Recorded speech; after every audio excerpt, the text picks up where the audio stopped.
being 18 years old, dressed in a flame-cold wedding veil, thinking you're walking into a night of celebration, and instead, music being led into a room full of strangers, slaves, witnesses, and a silent physician waiting for you.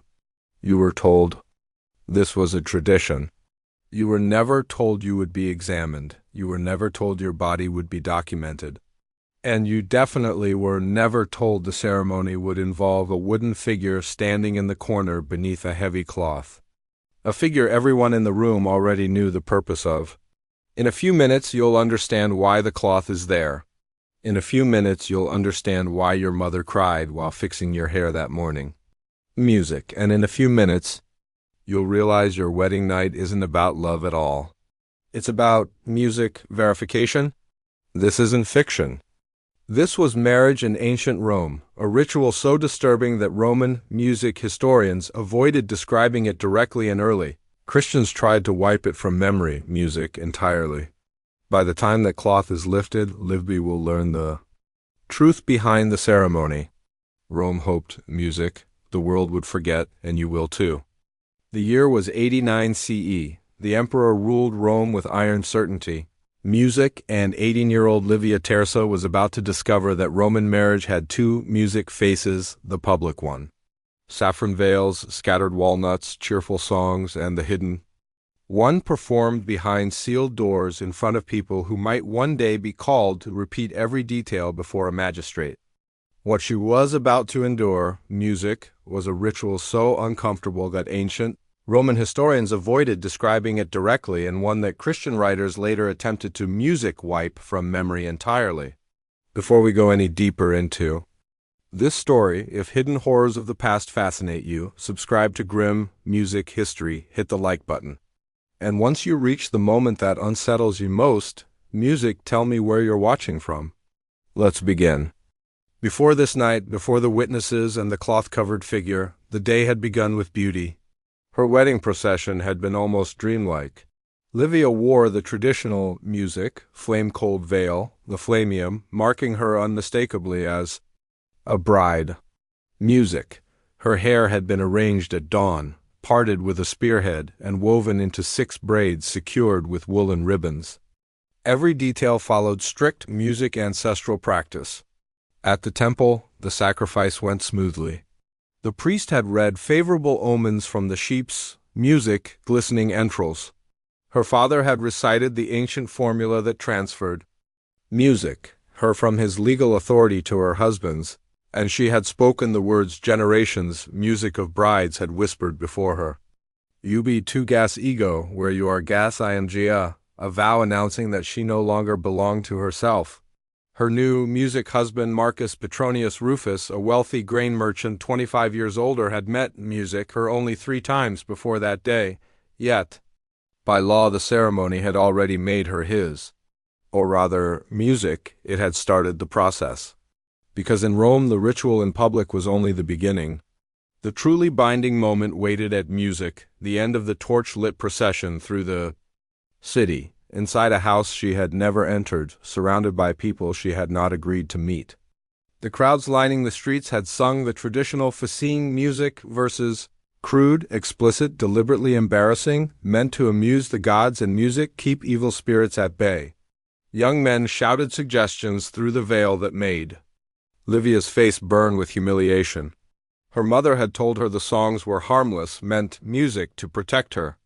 But Livia had seen her mother's trembling hands while fixing her hair that morning. She had seen the tears her mother tried to hide, and she remembered the final warning whispered into her ear.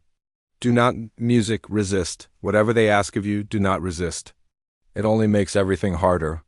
By the time they reached the house of music, Marcus Petronius Rufus, the last traces of daylight were gone. The doorway had been decorated with music wreaths of greenery and wool, 2 blazing torches marking it as a place where a marriage would, music, be consummated according to ancestral law. The crowd singing grew louder. Someone held walnuts at her as a fertility blessing. Music, the shells catching in the folds of her dress and scraping her skin. It felt more like ridicule than blessing. Marcus waited in the doorway, and behind him, Livia could make out movement. Too many silhouettes, far more people than she expected. Music tradition required that her husband lift her over the threshold to avoid the omen of stumbling. But the gesture was older than that. It echoed a time when brides did not walk willingly into their husbands' music homes at all. Once the door shut behind her, muffling the songs outside, Livia finally saw who had been waiting in music, the atrium. An elderly woman in ceremonial robes. The Pranuba whose duty was to oversee every moment of the night. A priest of unclear affiliation. 3 female slaves holding basins and cloths. An older man with a leather pouch containing medical instruments. And in the corner, partly hidden beneath draped music linen, a wooden structure nearly 4 feet tall. The Pruba approached and clasped Livia's hands, her grit firm enough to prevent music escape. "Welcome to your husband's house," she said. The sacred rites must now be completed. Few people speak honestly about what Roman marriage truly was. Music. It was not romantic, not sentimental, not a celebration of music, 2 souls. It was a transaction, a legal transfer of authority witnessed and documented as carefully as the sale of farmland or livestock. Under the oldest Roman laws, a wife passed fully into her husband's control, placed in manu, literally in his hand. He held the same legal power over her that he held over his slaves. Even the theoretical right, music, to judge life and death. By the early imperial era, when Livia walked through that doorway, the laws, music, had softened on the surface. Women could own property, divorce was possible. Some aspects of paternal power had changed, but the music foundation remained. Marriage transferred a woman from one man's legal control to another. And like all major transfers in Rome, this one, music, required confirmation. Think of how Romans handled land sales. Witnesses observed, rituals invoked divine approval. Boundaries were inspected and walked. Documents were sealed. Nothing was assumed. Music, everything was verified. Romans applied the same logic to marriage with one grim twist. The property. Being transferred, music, was a human body. And that body's ability to produce legitimate heirs was the asset being purchased. So, Roman law required music, both the bride's virginity and the consummation of the marriage, to be verified before the union was considered complete. Not rumored, not assumed, verified. Music, and the rituals designed to achieve that verification. The ones Livia was about to face were ones that very few ancient writers' music dared to describe directly. Because even in Rome, they were considered unspeakably music intimate. Livia stood trembling beside the shrouded wooden figure, unaware that what happened next, music, would be burned into her memory for the rest of her life. A ritual, music, so disturbing that later generations would try desperately to pretend it had never existed, music at all. Roman law was uncomfortably clear on one point of marriage. Music did not exist legally or socially until the union was physically completed, and it was not enough for the husband and wife to simply say it had happened. Music. There had to be confirmation, observation, and testimony. Without witnesses, music, the entire marriage could be challenged. Without verification of the bride's virginity, the legitimacy of future children could be questioned. Music. For Rome, that uncertainty was unacceptable, so the Romans created rituals. Rituals, music, that fit perfectly within their legal worldview and feel disturbingly unimaginable to ours. The Pruba music tightened her grip on Livia's arm and guided her toward the veiled structure in the corner. Livia's heart hammered so loudly she could feel its rhythm in her music throat. She sensed that whatever stood beneath that cloth would change everything about her, music, life, her body, her beliefs, but there was no path backward now. "You must greet Mutunus Tutunus," the Pruba murmured, music, her voice steady, but her fingers firm. "You must seek his blessing before your husband may approach. The gods must, music, witness your submission." Livia swallowed hard, her breath trembling. She had never heard of this god before, and she had no idea what greeting, music, him truly meant. Her hands shook as she reached for the draped fabric. The witnesses leaned closer. Even the slave stopped moving. The entire room seemed to hold music, its breath. When Livia pulled the cloth away, she understood why. Standing beneath the covering music was a wooden figure carved with uncomfortable anatomical accuracy into the shape of a phallic idol. But it was not a tiny charm, music, like the pendants children wore for luck.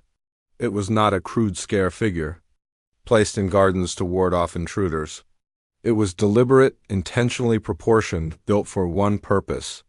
And that purpose became terrifyingly clear the moment the Pruba began to, music, explain.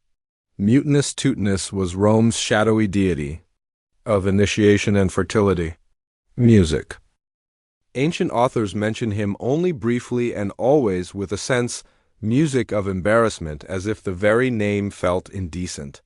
Augustine, writing centuries later as Christianity tightened its music grip on Rome, described the ritual with fury and disgust. Roman brides were required to sit upon the god's emblem before lying music with their husbands.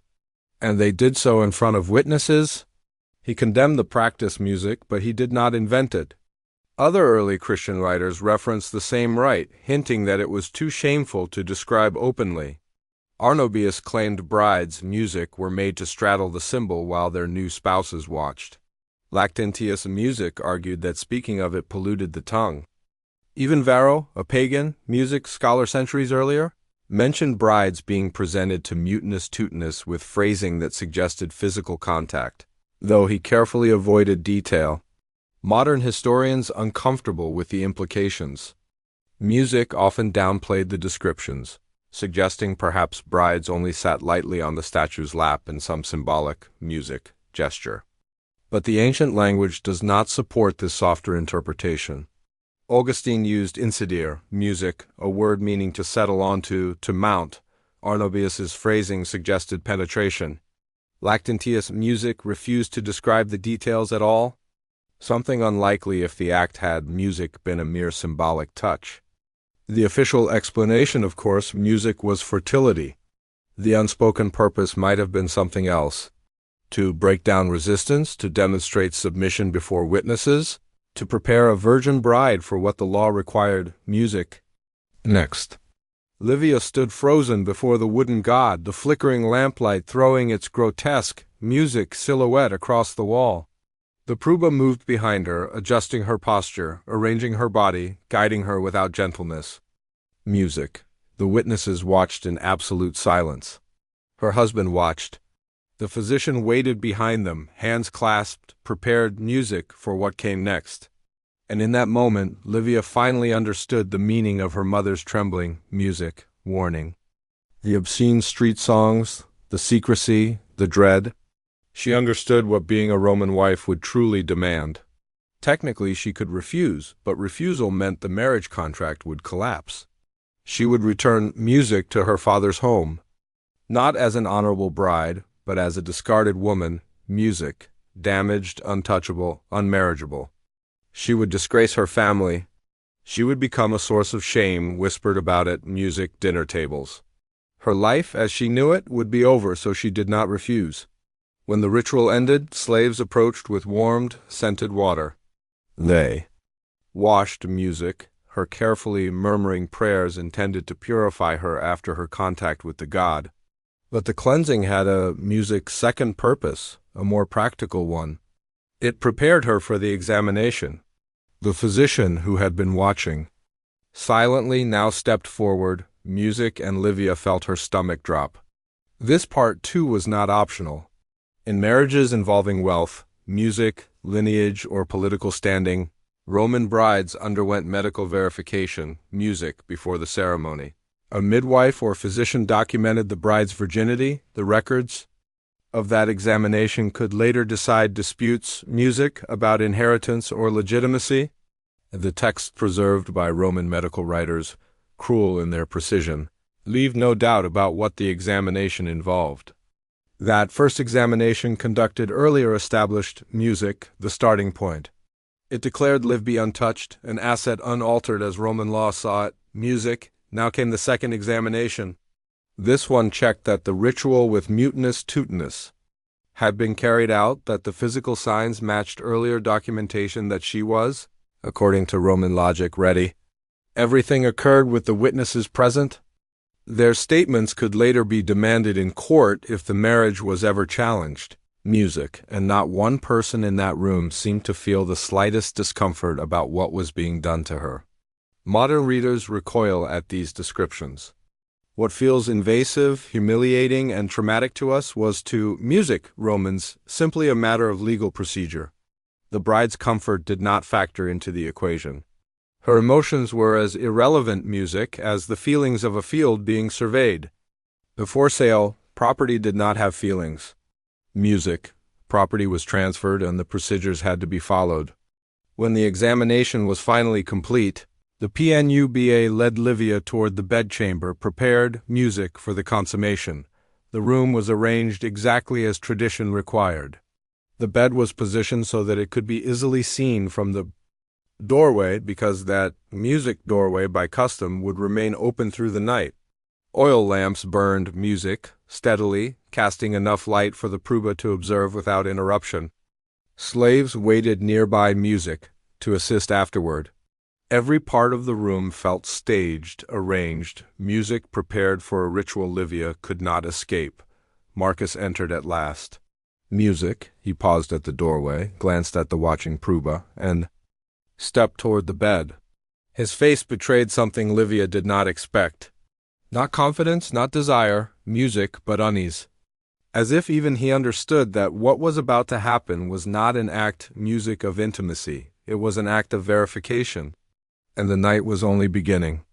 Marcus hesitated at the threshold. Music, and that alone startled Livia. She had expected a man confident, assured, even music, dominant, someone who knew exactly what this night demanded. Instead, he glanced quickly toward the pruba as if seeking approval or permission. A faint flush of music embarrassment crossing his face before he approached the bed. The pranuba lifted music, her chin, her voice formal and heavy with ritual. Authority, the bride is made ready. The gods have witnessed music, her submission.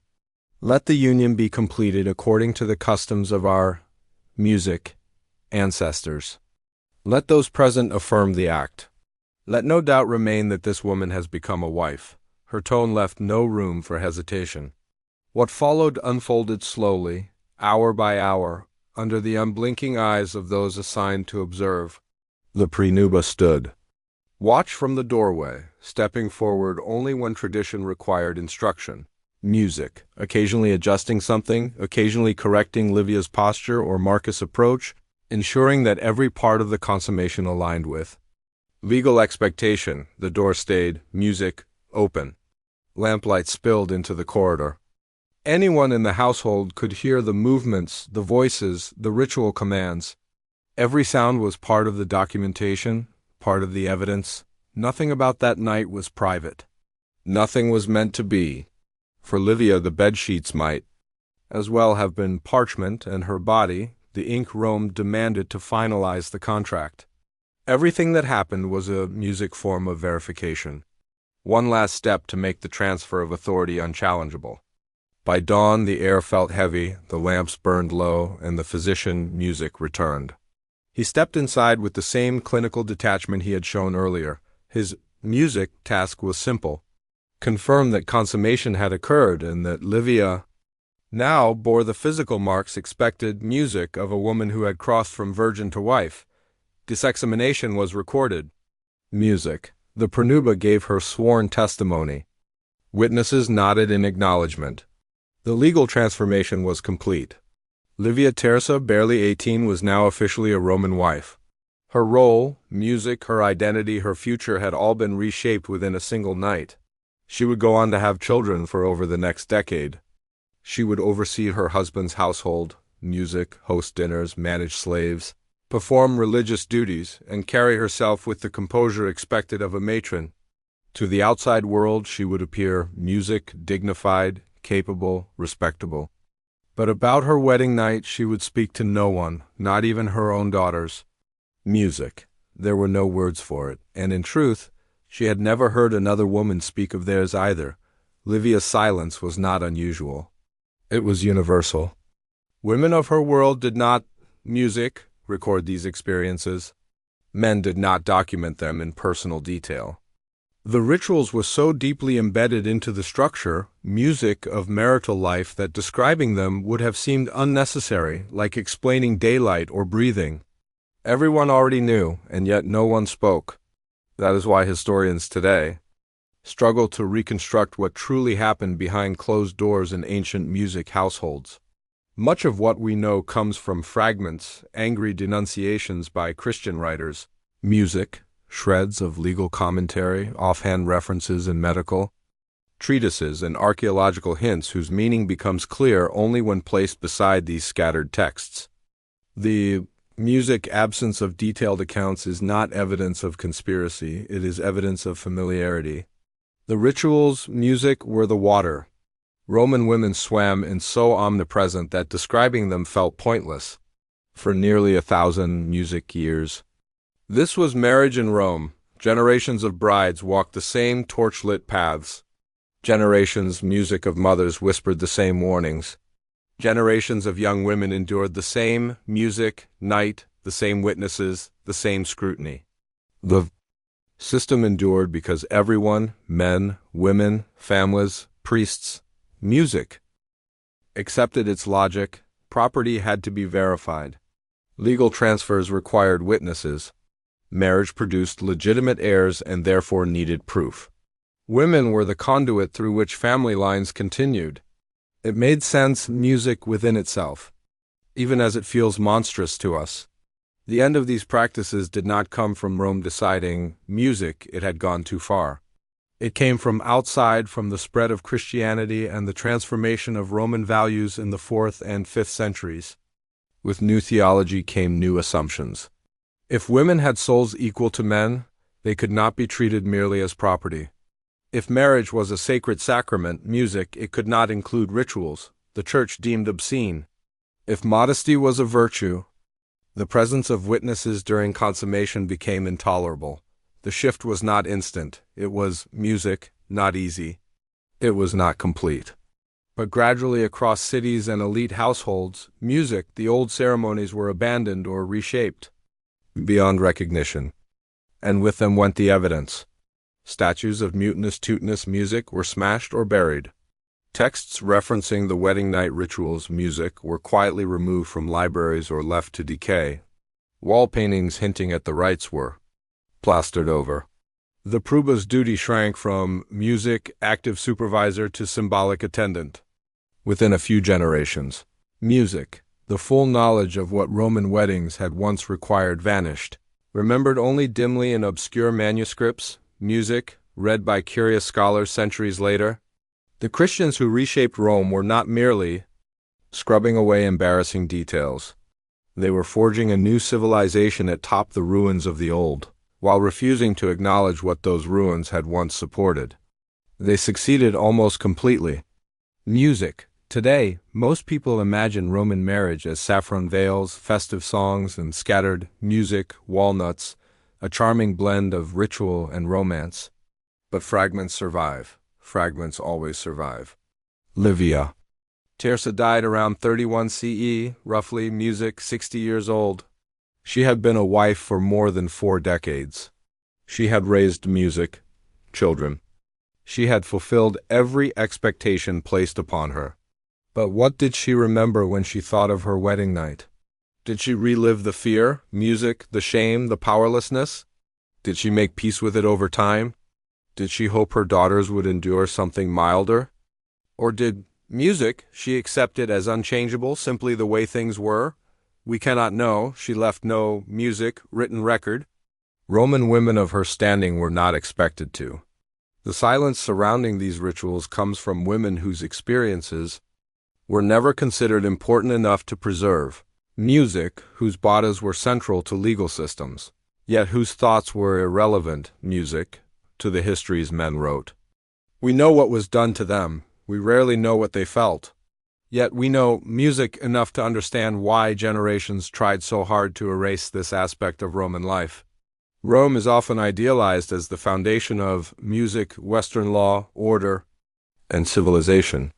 But acknowledging what Rome demanded of its women complicates that music story.